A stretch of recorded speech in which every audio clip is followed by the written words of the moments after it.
From the studio of the 10HA broadcast, streamed straight to your local internet service provider, a bunch of uni students proudly present your hosts, Jade and Josh. Hello, I am Jade and welcome back to the 10HA broadcast for our second episode. As we enter our terrible twos, we return with a rebellious streak of ferocity. Definitely not defined by our toddler tantrums behind the scenes. Yup. My name's Josh. And in a moment where we could either sink or swim, we've decided to dive right into all the hot and cold topics.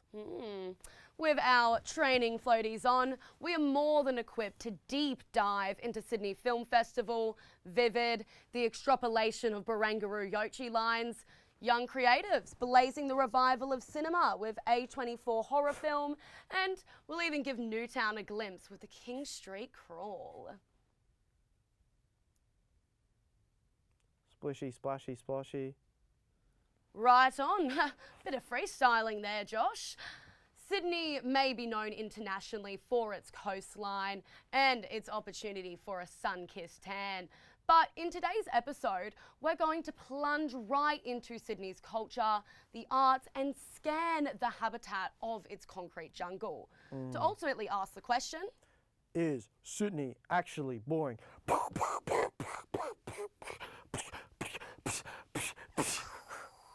yeah, well, what events do dominate the rest? Sydney Film Festival will be the first to take position. And in the lane over, we'll take a look at Vivid. And I'd even put my bets on a chat with a local band, of course, along the way. Fingers crossed my multi goes through. Dynamos! Woo. But first, we'll cut to Eliza. She went to the Sydney Film Fest and interviewed a bunch of passionate film bros, gals, and pals.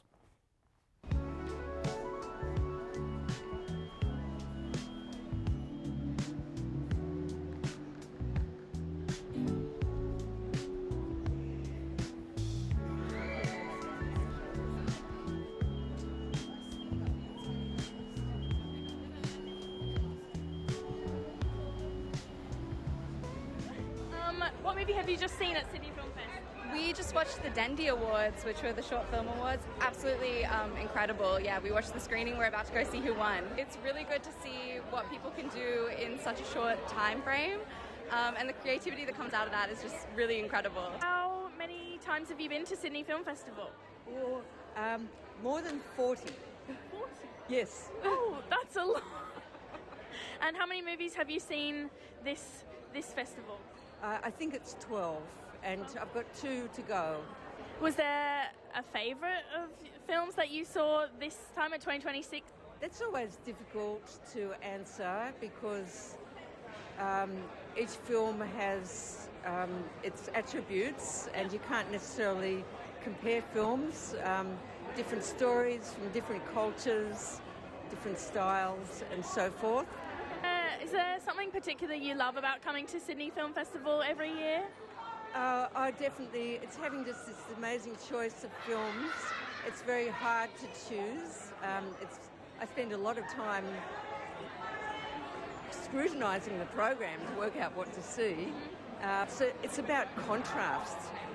Seeing films back to back that come from totally different cultures, very different stories. Are probably unlikely to get a commercial release, and that's important for me because I still go to the cinema in the rest of the year to see films. I don't really watch very much on the small screen. Yeah. Hi, my name is Paul Pinga Matarika. What do you do at Sydney Film Festival? I curate or program the Dendy Short Film Awards. Yeah. What stands out to you in a short film? Stands out something that grabs my attention and that's gonna keep my attention all the way, and I feel like I'm in the good hands of the storyteller. That's normally what I'm looking for. What's your favourite short film from the night? From tonight? Yeah. That's an unfair question. Okay. I think all of them. I mean, I watched 600 films this year. Wow. So that's a lot. And then to just nail it down to 10, already that feels unfair because you see so much awesome stuff. Awesome. Filmmakers. Yeah. Incredible. Yeah, well, it's great. Well, keep on making films, you know. I think I see on the way. And even though they're short, whatever, if you just treat it like it's your film, like it's not like a stepping stone to something else, just put your whole thing into it, it'll be great. Thank you, man. Yeah. Thanks for your time, man. No worries. Thank you so much.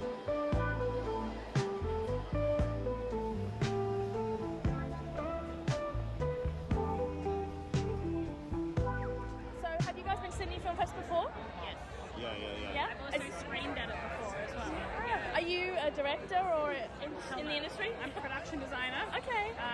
And Michael's in the industry in a different capacity. Yeah, Okay. I'm an actor and I've been in a couple of short films. Okay. Sydney Film Fest this year, has there been more of people, do you think, showing up? Has there been more sold out movies, more full theatres? Yeah, it's been massive this year. So Dendy Short Film Showcase and Awards screened at a much smaller cinema last year. There were so many empty seats. This year was a massive cinema. It was absolutely sold out. Yeah. All the other showcases I've gone to with director Q&As for films have been completely sold out. So it's been amazing. Yeah, it has been really amazing. I think it's been really inspiring as future filmmakers as well to see it. Do you think that keeping the Sydney Film Fest should be just to Australian films or filmmakers, or do you think it worldwide is better for audiences? I love the variety, but as long as we can keep a lot of the homemade content showcased as well, because homegrown talent, it would be so nice to have your home audience watching it. Like I saw The Fox the other night, and there's a lot of in-jokes for Australians there, and it's so nice for other Aussies to like connect to the story and the different jokes and the different languages, and I don't know, it's really good. Oh yeah, I think it's important to have a focus be on Australian voices and artists and stories, but also, the festival's an opportunity for usually like pre-theatre screenings of international films. Yeah. Like you can have those people come over, but I feel like a focus on Australian productions is really important. I guess I was also going to ask you guys about, is Sydney boring? That's kind of the topic of this week. No, I think there's heaps going on in Sydney. It's just expensive. Yeah. Okay, we're here. We're here at Sydney Film Fest, and we just have heard that host Josh Squires is here in the building. We're going to try and find him. Now, he should be coming here soon. Oh my god! Josh Squires! Oh my god! It's host Josh Squires from the broadcast here. Hi, Josh! I saw the Dendy Awards. It was fantastic. Some really high quality short films. Like, wow. Yeah. Wow. What was there a favourite of yours that you just saw? Mr. Adidas Man. It's about this guy who he shoots up a bunch of Adidas merchandise. It's actually kind of crazy. It's insane. Interesting. Yeah. Was it Check out. very inspiring for you as a future Very filmmaker? inspiring. I gotta step up my game. I think I'm a little bit crap now. I feel very insecure, but that's okay. Okay. Well, thank you, Josh. We'll see you back in the studio. I'll see you back. Okay. Bye. Mom spaghetti. Mom spaghetti. Mom spaghetti. Hamish, excited to cover Sydney Film Fest? Oh yeah, I'm ready to watch a movie. Yeah, it's going to be a lot of fun. It's just, at night, this place, it kind of looks a little like the, what's that new movie that came out? Oh, the back road. Oh shit. Oh my god, what the? Yo, where the fuck are we? Check that. Oh shit, camera. Is it recording? Yeah.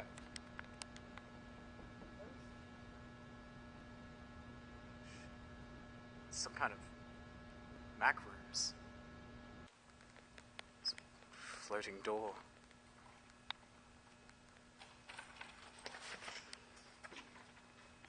It's occupied.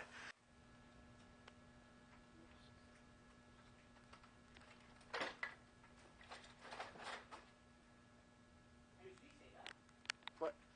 What the fuck? What the fuck? What the fuck? What the fuck? Exit. Exit. It's locked. Wait, hang on.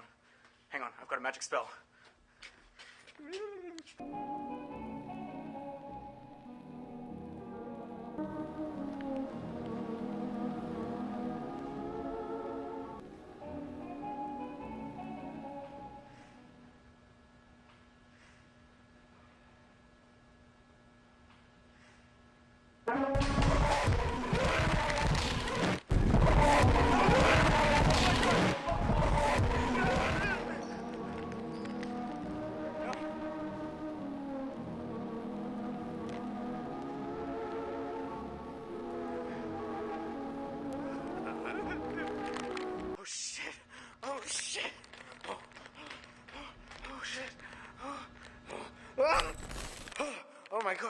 Oh shit!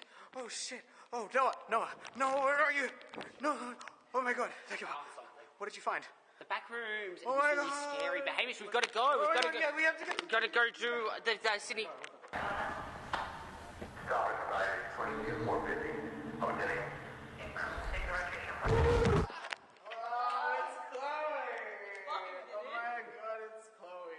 Do you know, guys, I think we should review The Amazing Digital Circus. No,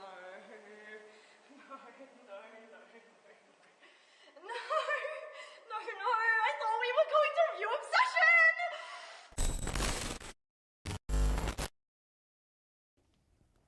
3, 2, 1. Great. We spent too much time in the back rooms, and now we're still lifes. Noah, you know they're just costumes, right? Wait, so I'm not a still life? I am a fucking architect, though, right? No, but we are here for our film review of Obsession in the Backrooms, the double feature horror event of the year. Oh, I saw those. I thought they were great. What did you think of Obsession? I think Obsession absolutely killed it, exploring the horror of the nice guy trope and themes around autonomy and consent. The film was a visceral recreation of the feminine experience.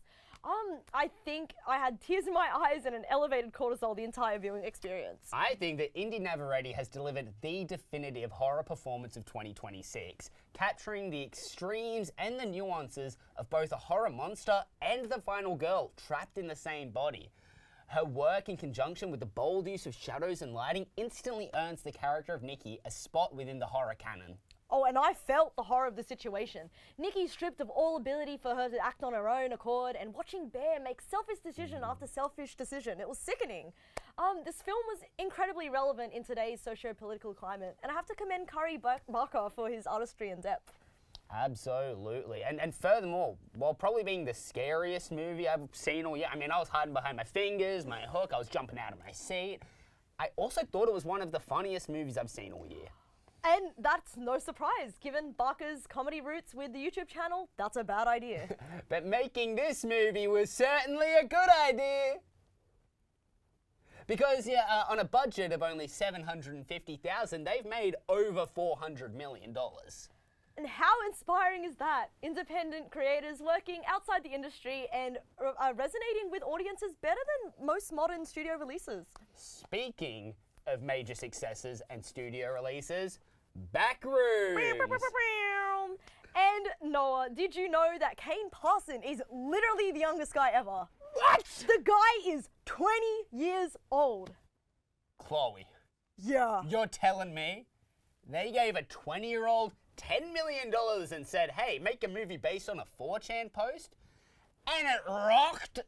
Yeah. So this film, it follows a failed architect turned furniture store manager who loses his marbles after discovering that someone put a labyrinth of yellow walls, fluorescent lights, and also maybe some freaky deaky monsters in the basement. This film was everything I'd hoped it would be and so much more, as well as the 3,000 square meter physical set. The sound design was incredible. They absolutely nailed the atmospheric, empty, almost otherworldly liminal horror. Absolutely. A big standout of the film for me was Chiwetel Ejiofor's performance as Clark. He just sold it with absolute conviction and rage and all the emotion to the max. And I love the symbolism, how the Backrooms saw what others couldn't. It twisted the replication of reality, like Pirate Clark's face was warped in the same way that his face would be looking through the lens of an empty glass bottle. I just think that it was a very thoughtful use of environmental storytelling. And it's absolutely paid off. You know, the film's been out for all of 5 minutes pretty much, and it's already A24's biggest earner ever. This is a beautiful example of a young creative who's carved out a niche that appeals to current youth culture, who's then integrating that knowledge into the studio system and reaping the benefits. Right. This Barbenheimer for sickos is proof that the industry is evolving. Studios are beginning to take indie filmmakers and YouTube more seriously. With this pipeline laid out, you best believe I'll be joining them soon. I just, if I work hard enough and...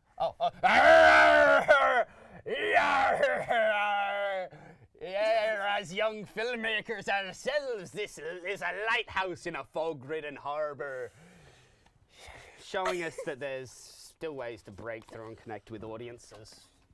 Sorry. Taco, that's enough from you. Today's films get a a rating of 20. Oh, he's actually 21 now. 21 out of 10. And I'm going to give these films an... out of... Ooh. I wish we could cut whatever the fuck that was. I wish that Jade and Josh would come back right now. Sorry guys, caught me in the middle of my mango magic boost break right there. I didn't get to finish my fucking sandwich. Damn, well, I mean, if there is one staple event that people can count on to bump up the stock of LED flower crowns and teenage edible use into the city, it's Vivid. Yeah, every winter the city transforms with projects, light installation, music, and huge crowds filling the harbour. Well, the government's tourist campaign to give back to the entertainment economy makes the Sydney skyline look pretty lit. Although the great thing about Vivid is how it changes the way you navigate and view the city. Instead of walking down the streets with your headphones on, listening to some podcast about maximizing your productivity and ROIs, you're actually taking in the colourful views of that we usually take for granted. Being in the moment with everyone else. Oh, so much so it's got you stuttering and speechless, Josh. Well, my personal favourite part of Vivid are the program of multi-genre concerts held at Carriage Works. The industrial warehouse architecture of the venue is primo for raves. It's a venue that is much harder for DJs to secure during other seasons of the year. Since these events are government subsidised, it is also one of the few times a Sydney rave didn't have any dogs in attendance. Yep. And for the working people, Vivid is an opportunity to get their local businesses supported, giving back to the people and making some dosh at the same damn time. Maybe they've been listening to some very important podcasts in their spare time. Well, yeah. However, Sydney is still Sydney. These Carriage Works raves did finish at 10:30 p.m. So attendees decided to switch up their kick-on plans this year. Instead of opting for a traditional $12 a schooner, the Sydney establishments that always provide those, there was a reported surge in underground raves. Rides to bridges under mascots, further boosting the Uber economy. Of course. However, one event that only goes for 2 weeks doesn't define the whole of Sydney, you know? True. What about the areas you only hear about through word of mouth? Like Rickety Street? Jade! I'm curious. Okay. As a self-proclaimed Sydney nightlife veteran, what do you have to say about the current state of Sydney's nightlife culture? Well, Sydney is a divisive topic. Many people think that in terms of nightlife, it'll never be Melbourne. But, you know, many people also argue that it was already shut down due to King's Cross lockout laws, and you always hear discourse on partygoers feeling socially stunted due to Corona. What, the beer? I wish, Josh, I wish. But, you know, with a city that relies on programmed events to keep the nightlife energy alive, we wondered what happens when it's a Sunday, and I mean, who is out? This week on Triple Jade, we are investigating the sounds of the streets. What is on offer for Sydney's nightlife on a Sunday evening when it has just freshly rained at 7, 8, 9 p.m? Well, tonight it's the closing evening of the Sydney Film Festival, as well as the Australia versus Turkey game. So let's see what people have to say. Is Sydney nightlife boring, or is it just what you make of it? What is the most crazy thing you have seen working at Town Hall Macca's? Probably the guys that got shirtless and started screaming mummy. And then they started like chucking their shirts up and started like bouncing on the floor. And then dressed up in wrapping paper and got naked on the table. Yeah, and they started like unwrapping each other. That was fun. Yeah. I think the Sydney nightlife needs more. Needs more? Like, at the end of the day, we came for a big night out after a massive win. And it wasn't enough. It wasn't enough. We've got nowhere to be. We've got nowhere to be. Correct. I mean, like, Mate, it's not enough. Right. no. That's the issue. Like, you've already damaged it so much, and people people just go out and like they'll just go to the bottle shop and buy drinks and just drink wherever. They don't go out anymore. Like You had to Google where to go out on a Sunday night. No, I was It's consulting Sunday. Bondi It's Lines to know where to find people. Correct. That's where I was You going. have We're to feel going like in a Noir. stalker. That's our best option. Black Noir. Like The Noir. Flinders. Oh, the Noir. I was going to Yeah. say. Yeah. It is Sunday. That's our best option. Yeah. So another opinion that I have is that since CIVIC, we have like a lot of like art museums like in the evening. And then I think 2 weeks ago, I went to a state library after hours. It's amazing. Heaps of people turn out, and I feel like we need that kind of stuff. Yeah. And then Community. Biennale as well in White Power Station.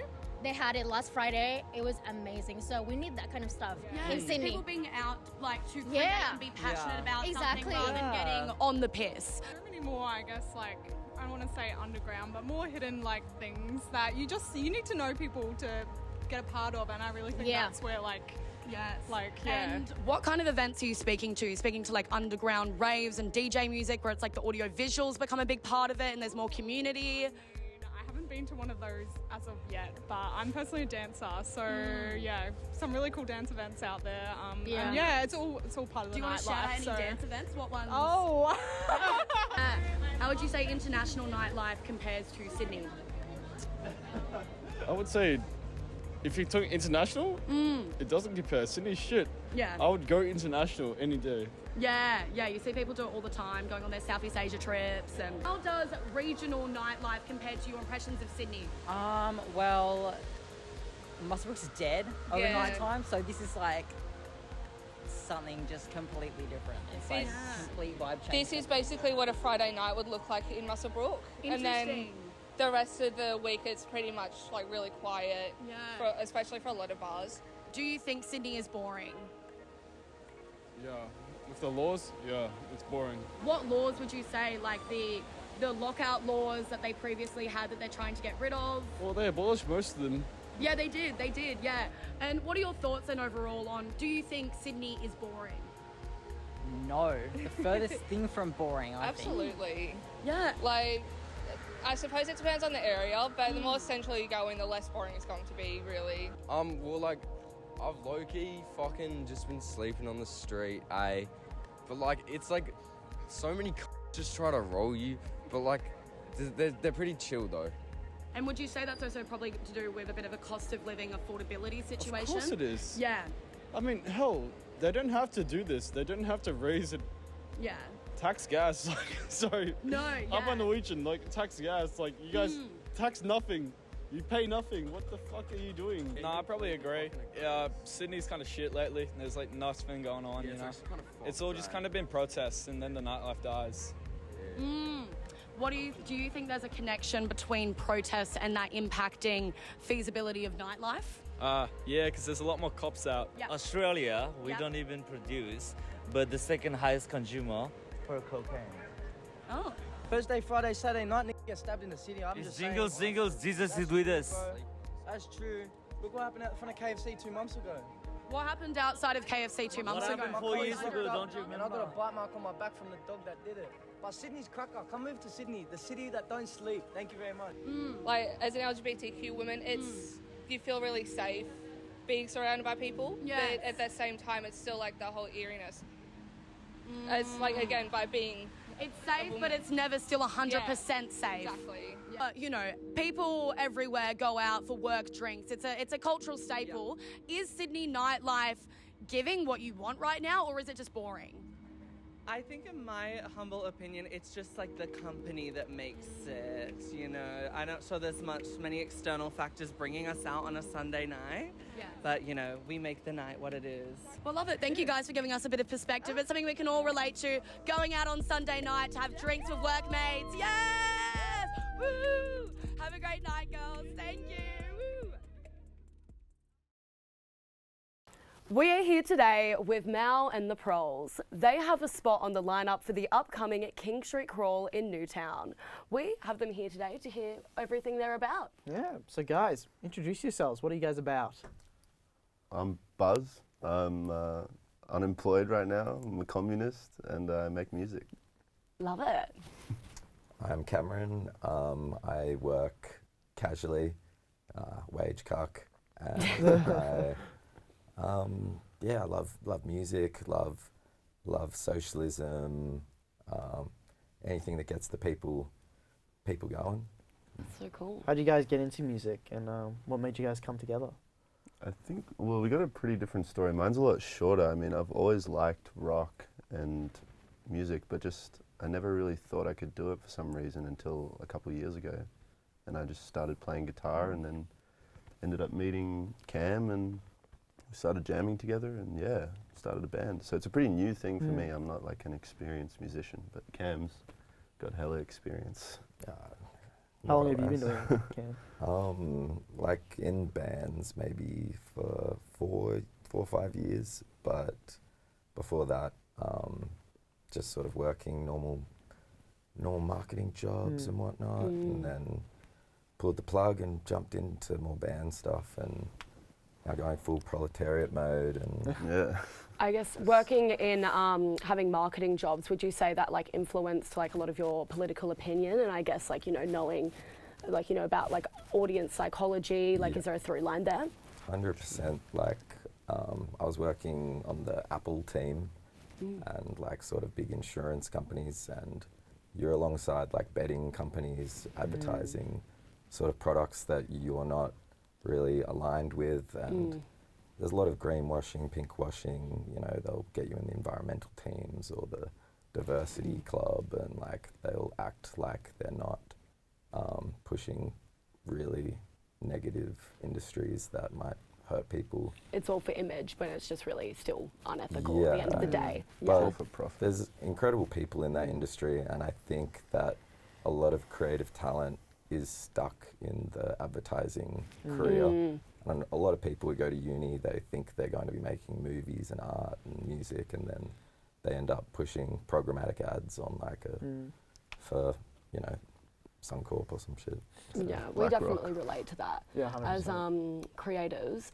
And yeah, what would you guys say? Because I know you said you came together as like a creative duo, like after like, you know, a garage session. Like when you first were like, okay, let's put this band together, what were the artists that you were like, let's make our sound like that?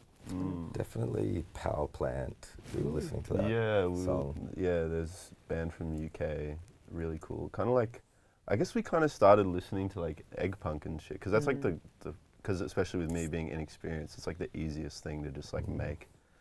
But then we started listening to more like 60s. Well, like I wasn't that, Cam's always been into 60s, but like he started showing me all this shit and I really, oh, can I swear? Is that chill? That's so fun. Yeah. Okay, yeah. Go for your life. Yeah, and I was like, wow, this is fucking sick. So, so many of those bands too were really radical, like MC5 being part of the White Panthers and like being really radical in their music as well as their outside life. And a lot of bands used to have that, especially during the 60s and 70s, and even like Midnight Oil in Australia, and sort of that sort of culture is still there, but it's not as celebrated. And sometimes people worry about being too political or too cringe when 100%. making music. Especially in the Sydney scene, like nowadays, like it seems like everybody wants to just be like nonchalant and apolitical. Yeah. They don't want to talk about anything important. And I think it speaks to what you were saying about like people now, that who you are is kind of like has to be a part of like your brand as a creative. Like it's all about that optimization, and people, it's like they just think about what's going to be the most sellable to everyone as an audience, because everyone has to think about advertising and marketing, that you kind of lose the soul and like personal opinion in like art and music. We had to think about that straight away, because like we knew that people would be like offended, even though they're like white and have never been to China. They're gonna be like, oh, Mao is a terrible person, all this stuff. And it's like we knew that was coming, and but we were like, well, what's the point of just like dumbing it down? So you want to be provocative, especially in punk. We've got something to say, so why not just say it? Why Mao then specifically? He's definitely, to us, like a symbol of the discontent that young Australians have with the housing market and landlords and exploitation, and sometimes choosing a figure that is so polemic or like one side, it forces people to think about even like less extreme options at times, but Also, a lot of what Mao wrote about is very misunderstood, and like we kind of have the view like he was 70% good, 30% bad. And that's Aren't most people? Yeah. Well, most of the people that criticize him have never read anything that he wrote, or like have actually done any like really critical research into what went on. Well, the amount of people he brought out of poverty. Yeah, they're just towing the line of what they've heard without criticizing it. You know, and all the women's rights and like so much progression for society. Like if you take China out of the equation, world poverty's gone up, not down, the past 50 years, and that's just testament to how like revolutionary. And another reason was that like there's a lot of xenophobia in Australia, like a lot of anti-China. So we were trying to sort of be against that and be like, no, actually China's cool. As you said, there's nothing wrong with being a bit like punk and provocative. Sometimes you have to do a bit of the outspoken thing to make an impact. So I really respect that. Kind of also inspired, there was this Japanese band in the 80s, 70s called The Stalin. And that was just because the guy was like, what's the most hated man in Japan? And let's make a band about him and just provoke people, and they became really successful. Yeah, well, I guess that marketing instinct again, rage-bait marketing, you know what I mean? But I think we should clarify, we do, we're genuinely communists. No, exactly, like as well. Yeah, it's not a joke, but it's like, we know that it's provocative as well. Like, we could be more subtle if we wanted to, but we're not. So why align yourself with a more communist perspective versus countercultural, like versus your Guy Gaveras versus JPEG Mafias or your kneecaps? Well, JPEG Mafias are liberal. But I won't get into that. Not gonna start a beef. There's definitely like value in creating like a real counterculture that's fun and exciting and like not as preachy, lectury, sort of more just like about having fun and like, you know, everyone sort of knows each other's loose values and can align, and that brings people together a lot more than other socialists. And I guess we are still kind of like, we're not fully preaching, like we're not like hating on people at the shows or like saying you got to be a communist or anything. We're just kind of pushing the line a bit more towards like being politically aware while still having fun and like playing catchy music and dancing with your friends. Like, you guys are Sydney based, right? Yeah. How do you guys find navigating the Sydney scene? We've been getting more involved with like the activist scene here in Sydney as well, and like there's a lot of spaces and a lot of like interesting unorthodox ways to like make music and play music for people that we're learning about and trying to get involved with. The protests definitely need more bands, and I think the bands also benefit off being in that counterculture space. So you can develop an audience that you like align with and like you relate to, and like as well as the protests can benefit from having that counterculture. It brings in that fun quality that you were talking about, because people love to listen to music and dance, and it's also accessible to everyone, even if they feel like they might not have like the academic background or chops to like have a debate about communism. And also on the flip side, I think a lot of people want to like, a lot of people feel isolated, especially left-wing people, and like having a band that like plays music and is clearly aligned with your, like we've got a weird amount of fans, even though we've barely played any. Just knowing that there's like, you know, blokes who are gonna, you know, speak out if like dickheads come to and shit like that. A little camera here. Do you guys have any message you'd like to say, and then just you can go right in. Oh man. That camera there. Fuck it. Long live the revolution. Long live the revolution. Fuck yeah. Sign up to the Inner West Mouse Party. Check us out on Instagram. Come to our gigs. They're fun. Yeah. That's all.